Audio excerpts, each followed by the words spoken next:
Next job is the trunk. So lots of little complications and things to think of. I have the back wall of the trunk. I put in these sides along here too, so I've got something kind of build off of. Made the cuts here, so I've got my free trunk. That's kind of the back ridge of my trunk. You'll see I've got spacers everywhere. That's to give me enough gap to allow this thing to hinge and swing. So now is just trying to figure out what those lines are and how this trunk is going to be together, figure out the hinges, and then go from there. Hinges are in, so welded in some nuts into the wall there and into the tube. Got everything lined up to my bars coming out, so those are good to go.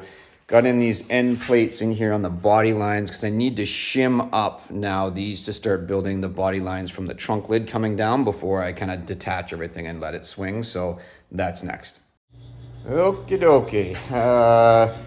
Had put some other shims back in here to create some supports down for the inside of the trunk. You see now we got our gap in between there, and I still have steel to put on the one side. Put my plate holder, thought that would be kind of a cool spot for the plate to sit underneath the light there. So now all that's left to do is just cut out all the pieces that are holding it and see if this sucker hinges. And no bueno. So I can get about this far, but then my bar is banging into the underlying structure there. So I'm gonna have to probably bring it right back to here and bring that straight across so it kind of clears in behind the hinges here, and that should give me enough swinging room to clear the bar, and then I can do some other different work to kind of tie this piece over to meet. Everything is working now. I notched for the hinges. I made this kind of overlay here that's attached to the gas tank cover, and hinges are hinging.